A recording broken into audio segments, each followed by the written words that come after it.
Good evening friends, बहुत बहुत स्वागत है आपका Ramanuj maths classes online channel पर।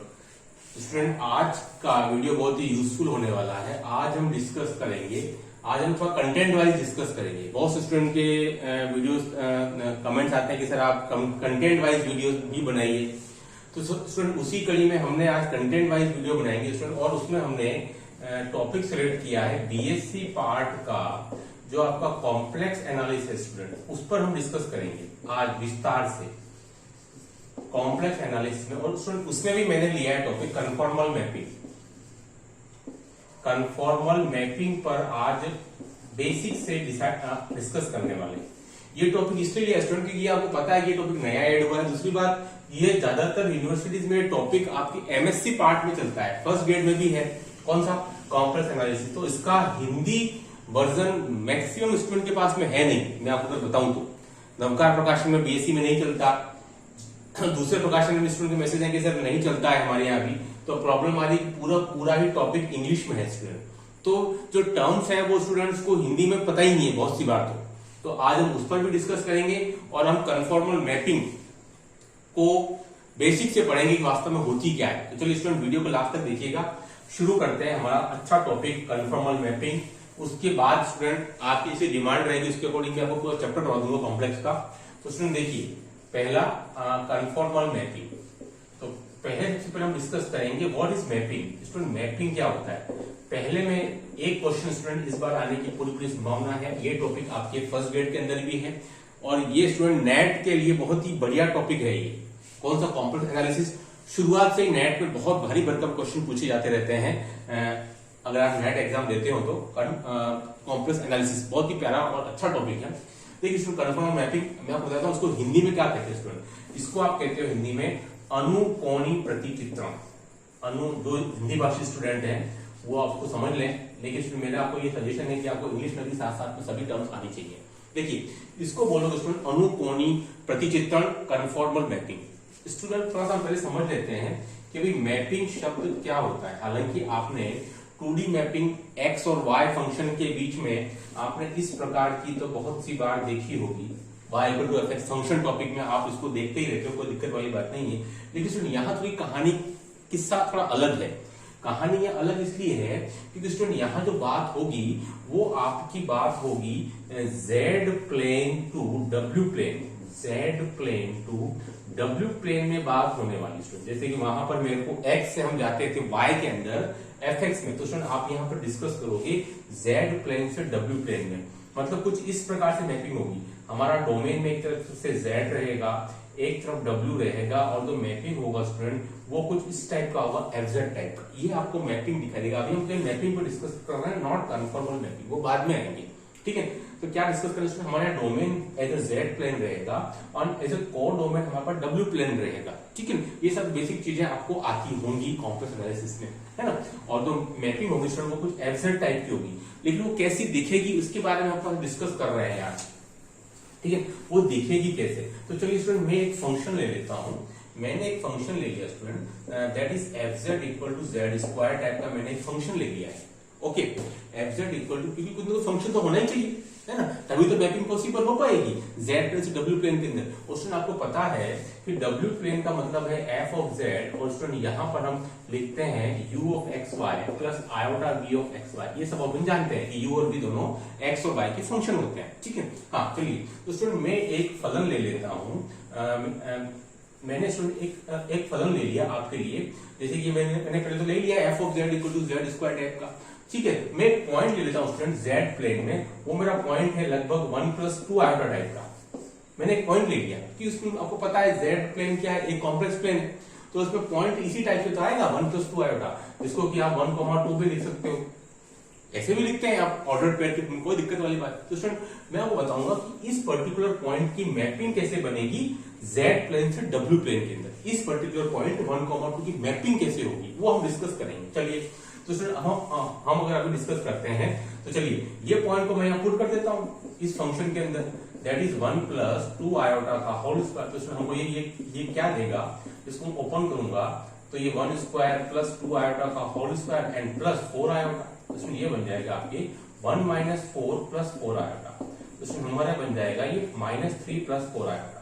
तो आप स्टूडेंट इससे ये कंक्लूजन निकाल पाओगे कि कोई अगर एक पॉइंट जेड प्लेन में 1+2 आयोटा टाइप का है तो उसका डब्ल्यू प्लेन जो मैपिंग है स्टूडेंट वो बना है -3+4 आयोटा टाइप का। अब देखिए इसको मैं कैसे शो करूंगा, इसको मैं ऑर्डर पेयर में लिखूंगा स्टूडेंट तो ये मुझे देगा -3,4। ठीक है, तो मैं अगर जैसे कि अपन आदि हैं चीजों को लिखने के कि भाई ये मेरा जेड प्लेन हो गया और स्टूडेंट ये मेरा डब्ल्यू प्लेन हो गया और एक मैपिंग हो रही है FZ टाइप की, तो स्टूडेंट यहाँ आप इसको ऐसा समझ सकते हैं कि यहाँ अगर मेरे को 1-2 पॉइंट है तो स्टूडेंट ये जो मैपिंग कर रहा है वो -3,4 पॉइंट पे कर रहा है। ये कुछ इस टाइप की मैपिंग हो रही है। आई होप कि आप समझ पा रहे होंगे। देखिए स्टूडेंट आपको पता है कि जेड प्लेन खुद अपने आप में एक 2 डायमेंशनल प्लेन होता है क्योंकि वो z = x + i/y है। ठीक है, इसलिए हमको एज ए ऑर्डर पेयर ये बिहेव करता है। डब्ल्यू प्लेन भी एक 2 डायमेंशनल होता है क्योंकि इसमें आपको पता है u + i भी फॉर्मेट के अंदर है।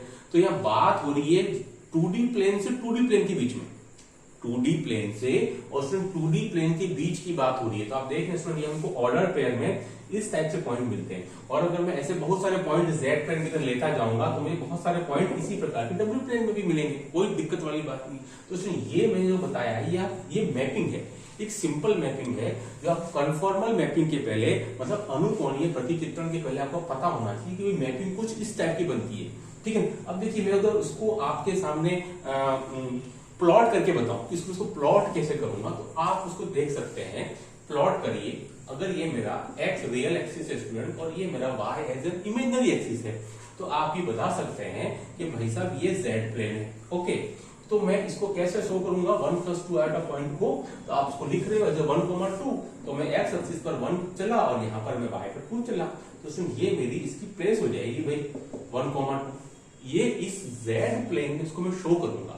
अब चूंकि स्टूडेंट ये भी 2D फिगर है और W प्लेन भी 2D फिगर है स्टूडेंट, तो मुझे इसके लिए W प्लेन एक नया ड्रॉ करना पड़ेगा। मैं यहीं पर इसको नहीं कर सकता।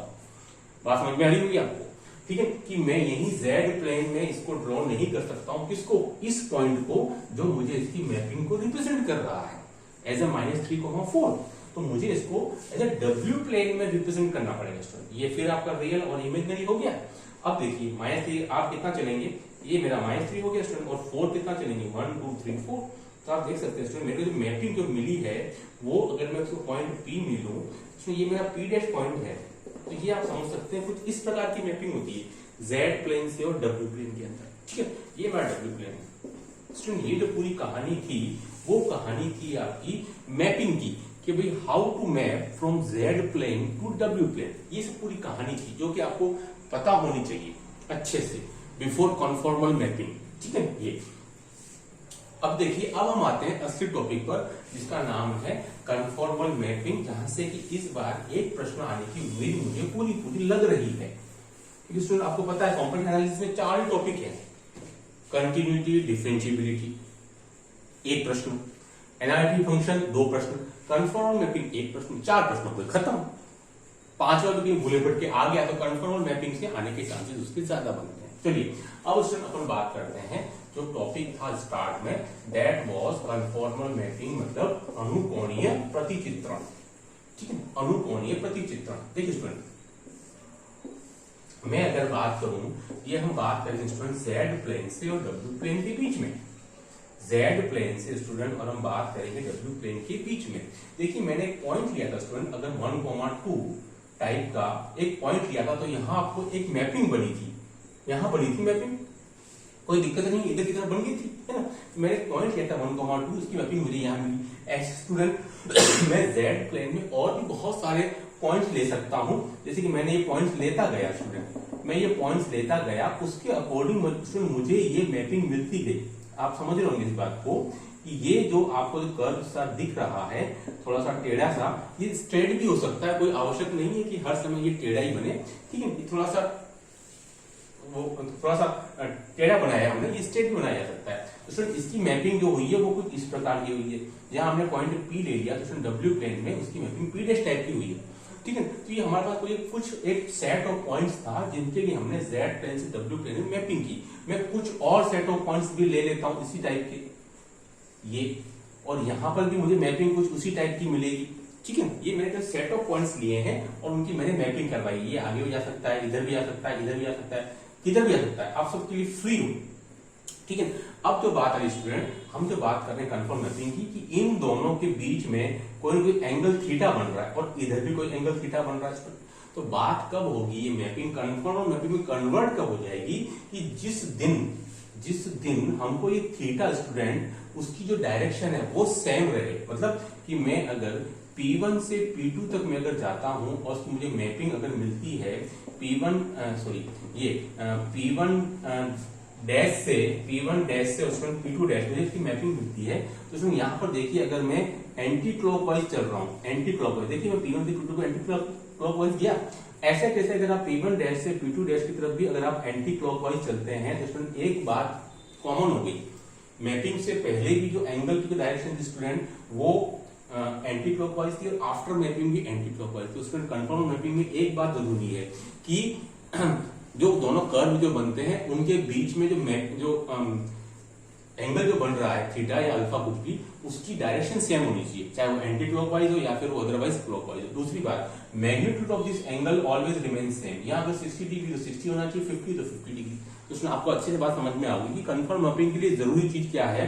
कन्फर्म मैपिंग के लिए दो चीज जरूरी है। अगर एग्जाम में पूछा जाए कि what is the necessary condition for happening a conformal mapping, कि भाई अनुकोणीय प्रतिचित्रण के लिए कौन सी चीज सबसे आवश्यक है, तो दोनों ही वक्रों के बीच में बिफोर मैपिंग और आफ्टर मैपिंग जो डायरेक्शन है एंगल की इट मस्ट रिमेन सेम। ठीक है, डायरेक्शन अगर वो एंटी क्लॉकवाइज है तो एंटी क्लॉकवाइज ही घूमेगा और क्लॉकवाइज है तो क्लॉकवाइज घूमेगा। And the magnitude also remain same या कांस्टेंट। ठीक है, दो चीजें होनी चाहिए स्टूडेंट।